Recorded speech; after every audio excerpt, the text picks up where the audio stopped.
বয়স্ক হয়ে গেছেন রোহিত শর্মা, কিন্তু কাল রোহিত শর্মা মুম্বাইয়ের পক্ষ থেকে যেভাবে ক্রিকেট খেললেন, মানে মনে হলো যে 23 থেকে 26 বছরের ছেলে ক্রিকেট খেলছে।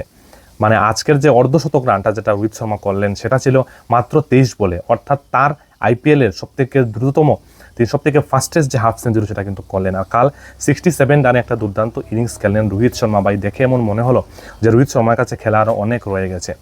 কাল কলকাতা এবং মুম্বাইয়ের ম্যাচ ছিল, আর কলকাতা এবং মুম্বাইয়ের ম্যাচে আমি একটা ভিডিওতে বলেছিলাম যে প্রত্যেকটি আইপিএলের ম্যাচে হয়তো 200 রান এবার হবে, আর এটাই কিন্তু হচ্ছে। কালকের ম্যাচেও 200 রান হলো।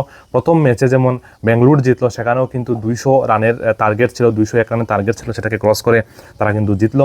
কালও কিন্তু মুম্বাইয়ের 220 রানের টার্গেট ছিল, বললে একটা অনেক বড় টার্গেট ছিল, কিন্তু দিয়েছিল কলকাতা নাইট রাইডার্স, কিন্তু সেটা কিন্তু টপকে গেল। কে কত রান করলো না করলো চলুন আমরা বিস্তারিত জানবো। প্রথম যে কেকেআর প্রথম ব্যাট করে নেমে অজিঙ্ক্য রাহানে কিন্তু ক্যাপ্টেন হিসেবে খুব ভালো খেলেছেন। 67 রানের 40 বলে 67 রানের ইনিংস খেলেন। ফিন এলিন তিনি কিন্তু খুব ভালো খেলেছেন, 17 বলে 37 রানের একটা ইনিংস খেলেন। ওপেনিং জুটিটা ভালো হয়। তারপর ক্যামেরন গ্রিন ভাই কলকাতার সবথেকে দামি খেলোয়াড়, মানে এই আইপিএলের 2026 সবথেকে দামি খেলোয়াড় কিন্তু ক্যামেরন গ্রিন, আর সে মাত্র 10 বলে 18 রান করেছে। রঘুবংশী কিন্তু 29 বলে 51 রানের একটা ভালো ইনিংস খেলে। তাছাড়া রিঙ্কু সিংও কিন্তু খুব ভালো খেলেছেন, ভারতীয় খেলোয়াড়, এবং তিনি 21 বলে 33 রানে একটা ভালো ইনিংস খেলেন, 157 স্ট্রাইক রেট ছিল। তাছাড়া আর সিং তিনি কিন্তু মাত্র 4 রান করেন। তো টোটাল কেকেআর যে রানটা করে, কেকেআর 220 রান করে 4 উইকেট হারিয়ে।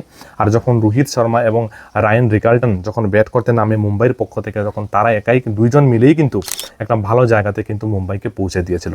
রোহিত শর্মার ইনিংসটা সবথেকে ইম্পর্টেন্ট ছিল, কারণ রোহিতকে নিয়ে অনেক কথা বলছিলেন, এবং তিনি কিন্তু ভারতীয় দলে টি-20 ম্যাচে খেলেন না, টেস্ট ম্যাচে খেলেন না, শুধুমাত্র ওয়ানডে ম্যাচে খেলে।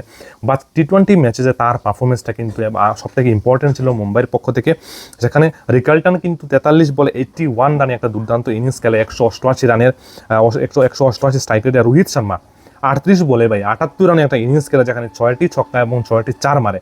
মানে রোহিত শর্মাকে আমরা আবারও কিন্তু পুরা ফর্মে কিন্তু দেখি, এবং 205-এর স্ট্রাইক রেটে সে কিন্তু ব্যাটিং করে, অর্থাৎ দুর্দান্ত ব্যাটিং রোহিত শর্মার। সূর্যকুমার যাদবও কিন্তু খুব ভালো খেলেছে, 8 বলে 16 রানে একটা ইনিংস খেলে।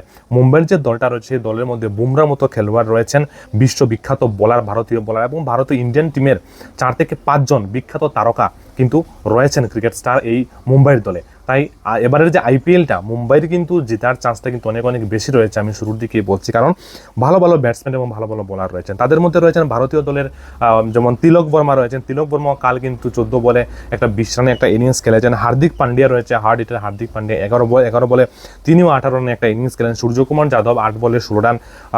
রোহিত শর্মা তিনিও কিন্তু রয়েছেন। মানে দেখুন ভারতীয় দলের বড় খেলোয়াড়রা কিন্তু রয়েছেন, এবং নমন ধীর তিনি অবশ্য ভারতীয় দলে খেলছেন না, তবে 2 বলে 5 রান করে, এবং 220 রানের যে টার্গেটটা ছিল, যেটা কেকেআর যেটা মুম্বাইকে দিল, সেই টার্গেটটা খুব সহজে 19 ওভার 1 বলেই কিন্তু মুম্বাই 224 রান 4 উইকেটে কিন্তু করে নেয়।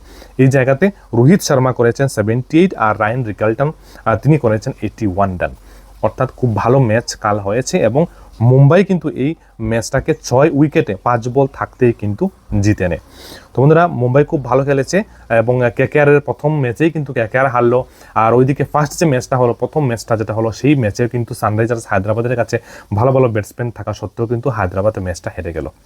তো মুম্বাইয়ের পক্ষ থেকে খুব ভালো, প্রথম ম্যাচেই তারা কিন্তু লিড নিয়ে নিল, সামনের দিকে চলে গেল, এবং আগামী ম্যাচে আমি তো মুম্বাইয়ের পক্ষেই থাকবো। মুম্বাই আশা করি ভালো খেলবে, কারণ ভারতীয় দলের ভালো খেলোয়াড়রা রয়েছেন।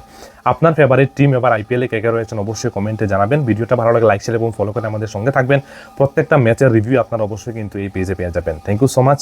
ভিডিওটা অবশ্যই শেয়ার করবেন।